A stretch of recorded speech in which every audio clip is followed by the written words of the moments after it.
Nasib pilu menimpa seorang warga lansia di Surabaya, Jawa Timur. Rumah satu-satunya diratakan dengan tanah usai dirinya diusir dan diserang sekelompok orang. Korban mengaku tak pernah menjual lahan tersebut dan dugaan penyerobotan pun menguat.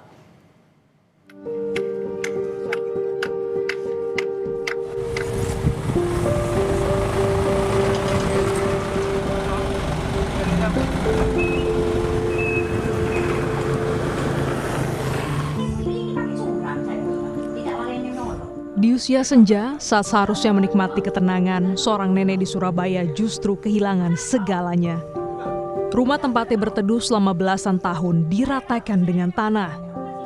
Tangis dan luka menjadi saksi saat kekerasan datang tanpa ampun. Ci, jangan Ci. Sekelompok orang mendatangi rumah, menyeret korban keluar hingga berujung penganiayaan. Saya sudah menunjukkan. Sekarang kita sudah nggak bicara surat, percuma. Tanpa putusan pengadilan, tanpa prosedur hukum dan tanpa pengawalan aparat.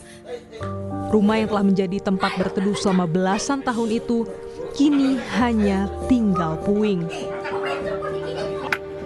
Peristiwa ini terjadi di Duku Kuwukan nomor 27 Kelurahan Lontar, Surabaya pada 6 Agustus 2025.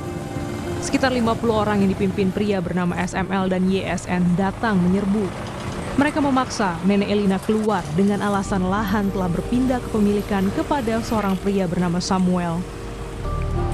Aksi itu berujung kekerasan di mana korban diseret secara paksa, mengalami luka serius di bagian wajah, bibir, dan juga lengan. Meski korban menegaskan telah menempati rumah itu sejak 2011, pelaku tetap merobohkan bangunan menggunakan alat berat. Orang banyak dan baju merah tulisannya tulisannya Madas Malika. Ada berapa orang? Banyak. Kuasa hukum korban menjelaskan kelompok massa menerobos masuk meski telah ditolak. Tak hanya merobohkan rumah, mereka juga mengangkut seluruh isi rumah. Akibatnya seluruh harta benda milik Nenek Elina lenyap, termasuk dokumen-dokumen penting seperti sertifikat tanah yang diduga menjadi bukti hak kepemilikan sah.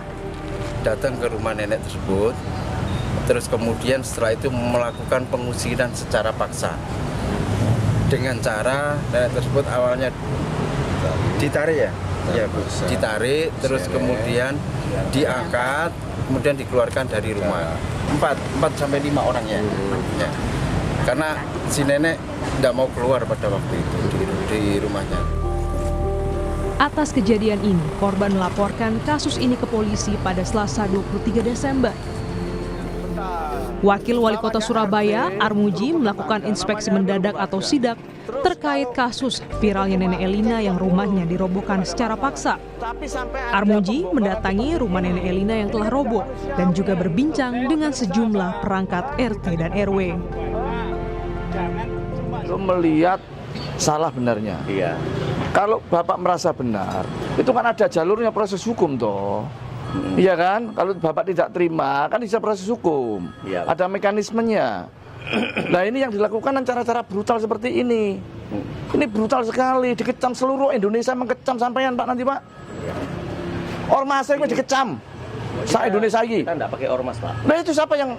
Bukan Pak. Itu siapa itu? Yasin itu teman saya sendiri. Kenapa? Pribadi teman saya. Sampan bayari korak itu piro sih Pak? Nah, saya kira proses hukum ya enak, sah, semuanya legal, smooth dan tidak terjadi keributan. Harusnya seperti itu. Ojo coro-coro ngono. Surabaya paling ribut Pak. Iya Pak. Dikira kita gak iso ngatasi cara-cara model-model korak-korak yang ini iki. Lah Surabaya ngatasi.